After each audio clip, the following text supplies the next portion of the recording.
దినవృత్తాంతములు 34వ అధ్యాయంలో 27వ వచనాన్ని పద్దాను. యోషియా రాజు గురించి వ్రాయబడినటువంటి మాట, తన మనసు మెత్తది, బట్టలు చించుకోవటం, కన్నీరు కార్చటము. అది స్క్రీన్ మీద కూడా చూపిస్తాను మీకు, ఎలా ఏం జరిగింది అనేది.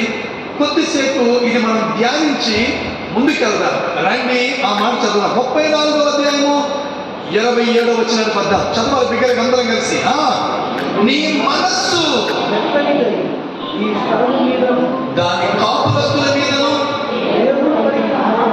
నీవు ఏ రోజైతే విన్నావో అప్పుడు నా సన్నిధిలో తగ్గించుకున్నా, నీ బట్టలు తెచ్చుకున్నా, కన్నీరు విడిచావు కనుక నీ ప్రార్థనను నేను ఆలకించాను. ఇంత గొప్ప మాట అండి. 51వ కీర్తన.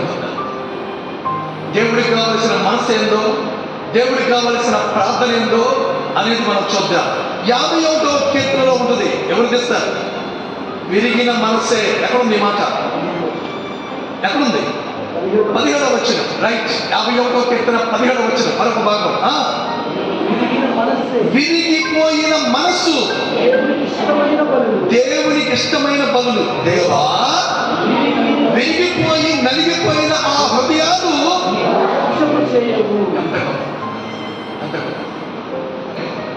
మనము చదివిన ఈ శ్రేష్టమైన భాగంలో 2వ దినవృత్తాంతంలో 34వ అధ్యాయంలో ఎవరయ్యా ఈయన అంటే 34వ అధ్యాయం 1వ వచనం పద్దాం.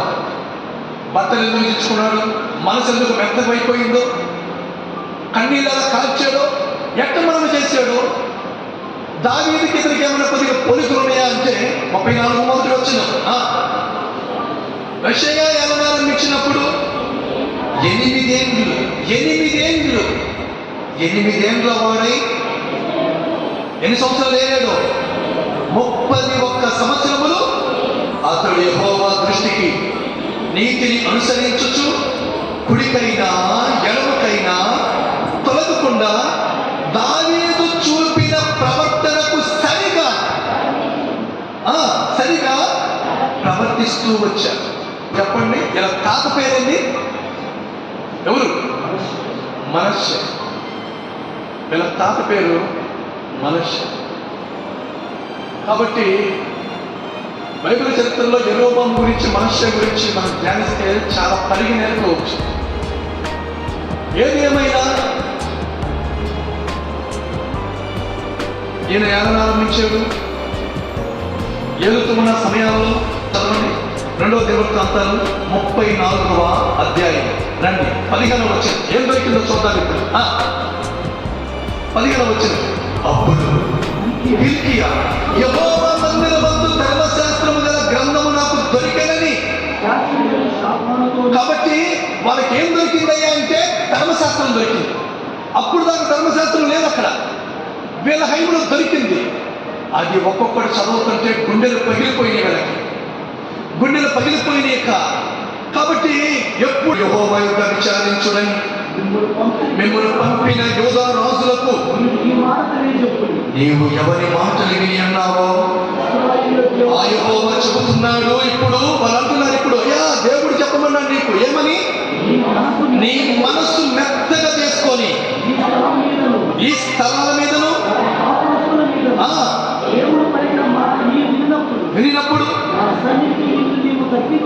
తగ్గించుకొని చింపుకొని. కాబట్టి దేవుడు ఒక ప్రార్థన అంగీకరించాలంటే మొట్టమొదట తీసేసుకోవాల్సింది ఏంటి తెలుసు? దేవుడి సన్నిధిలో ప్రార్థన చేసేటప్పుడు మొట్టమొదటిగా తీసేసుకోవాల్సింది ఏంటంటే 2వ దినవృత్తాంతములు. రండి ఆ భాగాన్ని చూద్దాం. 2వ దినవృత్తాంతాలు 32వ అధ్యాయం పడతాం. 2వ దినవృత్తాంతాలు 32 26వ వచనం పద్దాం. 32 26వ వచనం చదవాలి. హిజ్కియా గర్వాన్ని వదిలిపెట్టాలి ఫస్ట్. ఇది చాలా డేంజరస్ అన్నమాట. మన ప్రార్థనకి ఆటంకపడేది. ప్రార్థన దేవుడి సన్నిధికి చేరకుండా ఉండటానికి కారణమైన మొట్టమొదటి ఏం తెలుసా? గర్వం. నువ్వెంతన్నా ప్రార్థన చేయి, దేవుడి సన్నిధికి వచ్చి తగ్గించుకొని చేస్తే బయట మనం ఎలా ఉంటామో దేవుని సన్నిధిలో ఎలా ఉంటామో రెండు ఈక్వల్గా ఉండాలి. అలాగ ఉండకపోతే సమయం వల్లే అబ్బా ఇతని హైటు, ఇతని భుజాలు, ఇతని షేపు, ఆహా ఓహో అని ఎలియాబుని సెలెక్ట్ చేసుకున్నట్టుండి అనమాట. మొదటి సమయం 16వ అధ్యాయంలో ఎలియాబుని సెలెక్ట్ చేసుకున్నట్టుండి. అప్పుడు వెంటనే అంటాడు, నేను ఆయన కోరుకోలేదయ్యా, నువ్వు సెలెక్ట్ చేసుకున్నావే హైటు వెయిట్, నేను అది సెలెక్ట్ చేసుకోవాలా? ఎవరి మీ కొడుకులు మొత్తాన్ని పిలిపించండి, వీళ్ళెవరు నేను కోరుకోవాలా? ఎవరైనా మీకు వీళ్ళ కొడుకులా ఇంకెవరు ఉన్నారా? ఉన్నాడండి. లాస్ట్ అది చెప్పుకునే అంత క్యారెక్టర్ కూడా కాదు వాడిని. ఒళ్ళు మెప్పుకుంటాడు, ఒళ్ళు కాసుకుంటాడు. అది చెప్పుకునేంత డిగ్రీ లేవు, 10th క్లాస్ ఫెయిల్, బట్ దేనికి పనికిరాడు. అసలు మా ఇంట్లో చెడగొట్టాడు వాడు, బట్ దేనికి పనికిరాడు. మనం చెప్పుకునేటప్పుడు కూడా మన పిల్లల్లో బాగా చదివే వాళ్ళని బాగా గొప్పగా చెప్పుకుంటాం. మా అమ్మాయి బాగా చదివింది, మంచి ఫ్లవర్. మా రెండో కూడా అబ్బో దాన్ని టీవీ పిచ్చి, ఇళ్ళ పిలిపించి అది ఇదని మనం చెప్పుకుంటాం. మా పెద్దోడు చిన్నోడు అని చెప్పుకుంటాం.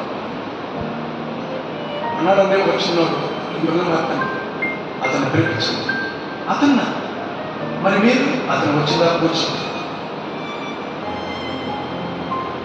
వెంటనే అతని ఇంట్లోకి రాగానే చదవండి. మొదటి సమయం 16వ అధ్యాయంలో అతని కళ్ళు, నేత్రాలు ఎలాంటి వాడో చూద్దాం. 12వ వచనం, పిలువనంపించాడు, వస్తున్నాడు, ఎర్రని వాడు, చక్కని నేత్రాలు కలిగినోడు, సుందరమైనటువంటి వాడు. ఇన్ని డిగ్రీల వాసన అతను వస్తున్నాయా? పెళ్లి కాసుకునే వచ్చే వ్యక్తి సుందరిగా ఉంటాడా? ఎప్పుడన్నా తిన్నాడు, రేగిపోయిన చుట్టూ ఎట్లుంటాడు? కానీ దేవుని దృష్టికి అందమైన వాడు. దేవుని దృష్టికి ఆయన కళ్ళతో చూస్తే ఆ దావీదు కళ్ళు చక్కని నేత్రం, జాలి కలిగిన కళ్ళు. కొంతమంది కళ్ళుతోనే భయపెడతారు, కొంతమంది గుడ్లు దొక్కరు, కొంతమంది కళ్ళు చూస్తే చాలా జాలిగా ఉంటాయి, కొంతమంది కన్ను ఎంతో ఉడితే, కొంతమంది కళ్ళు చాలా చిన్నగా ఉంటాయి, కొంతమంది ఉడిని చూస్తారు. ఏమైంది? ఏం విడిచిపెట్టాడు? హృదయ. చదవాలి ఇప్పుడు ఆ మాట 32వ అధ్యాయంలో 32, 26, 27. హిజ్కియా హృదయ గర్వమును విడిచి తాను కాపురస్తులు తగ్గించుకొని. చాలు. దేవుడి కోపం హిజ్కియా రోజుల్లో ఇవ్వలేదంట. చదవాలి, కింద ఎక్కడ ఉంటుంది. హిజ్కియా రోజుల్లో దేవుని కోపం జనాల మీదకి రాలేదు. ఎందుకంటే రాజే తగ్గించుకున్నాడు. ప్రార్థనకు వచ్చి నీకే తగ్గింపు లేకపోతే, రాజుకే లేకపోతే, వాక్యం చెప్పే నాకే లేకపోతే ఇంకెందుకు? ఇంకా ప్రార్థనకు వచ్చి నీకే లేకపోతే, వాక్యం చెప్పే నాకే గర్వం ఉంటే, విధేయత లేకపోతే, తగ్గింపు లేకపోతే నేనేం చెబుతాను? నేర్చుకుంటున్నాను. నువ్వేం ఇంట్లో ప్రవర్తిస్తాను? తగ్గింపు అనేది మోస్ట్ ఇంపార్టెంట్. అది ఏం చూసుకునేనా సరే, ఏం చూసుకునేనా సరే. ఆ రోజుల్లో టార్స్ యూనివర్సిటీలో ప్రొఫెసర్ గమలియల్ దగ్గర విద్యాభ్యాసం చేసినటువంటి ఆ రోజుల్లో కోటేశ్వరుడు పంచకాండాలను మింగి రసాన్ని మింగినోడు. ఫిలిప్పీలకు రాసిన పత్రిక ఏమంటారు తెలుసా? అన్ని విషయాలు నాకు తెలుసు. బోవ ఉన్నప్పుడు, బోవ లేనప్పుడు, ఇల్లు ఉన్నప్పుడు, ఇల్లు లేనప్పుడు, ఫలా ఉన్నప్పుడు, గంజ ఉన్నప్పుడు, ఏ స్థితిలోనైనా సర్దుకోవటం నేర్చుకున్నాను అంటాడు. రండి చూద్దాం. ఫిలిప్పీలకు రాసిన పత్రికలో లాస్ట్ లో ఉంటుంది, 4వ అధ్యాయంలో.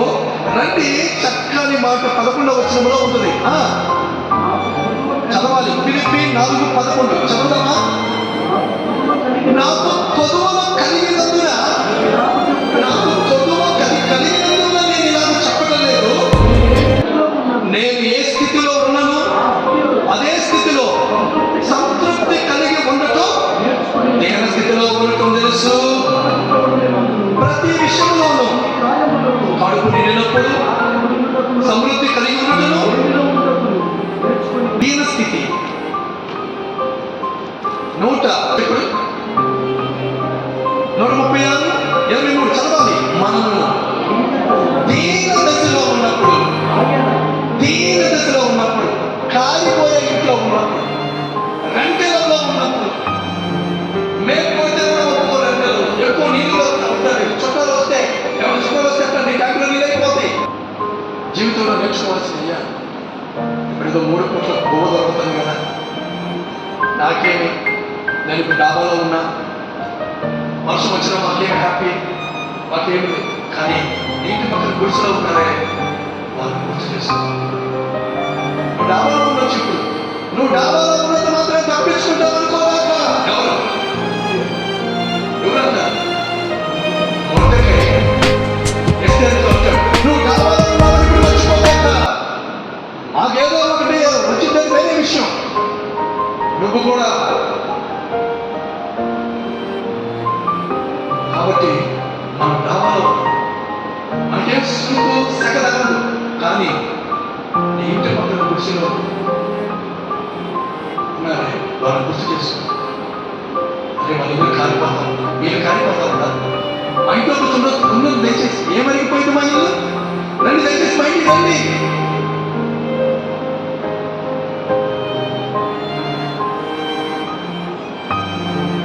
ఇదే ఈ లోకంలో ఇక సంపాదించుకునేది ఏం లేదు, సంపాదించుకునేది నరకమే నలుగుతుంది. మార్కు సువార్త 2వ అధ్యాయం. ఈ లోకంలో మనకి పెద్దగా ఆస్తులు అంతస్తులు లేకపోయినా భూమి మీద ఇదిగో మేము సంపాదించుకోవచ్చు. మార్కు సువార్త 2వ అధ్యాయం. కొన్ని దినాలైన పిమ్మట ఆయన మళ్ళా కపెర్నహూములోకి వచ్చాడు. ఆయన ఇంట్లో ఉన్నాడని వచ్చినప్పుడు అనేప్పుడు కూడి వచ్చాడు. 2వ అధ్యాయం మొదటి వచ్చిన దగ్గర నుండి వాకిట కూడా ఏం లేకపోయిందంట. ఆయన వారికి వాక్యం చెబుతూ ఉన్నారు. కొంతమంది పక్షవాయువు గల మనుషులు ఎంతమంది మోసుకొని వచ్చారు? ఎంతమంది? 4. రేపు మోసే 4 సంపాదించుకున్నాం చాలు. ఆశ్చర్యమక్క, 4 సంపాదించుకున్నాం చాలు. మనం మోసే 4. కాబట్టి దేవుడు మన ప్రార్థనను ఆలకించాలంటే వదిలిపెట్టాల్సిందేంది? 32వ అధ్యాయం త్వరగా. అతని మనసు మెత్తనది ఎందుకు అయిందో రండి చూద్దాం. 32:26 వచ్చిన త్వరగా. హృదయ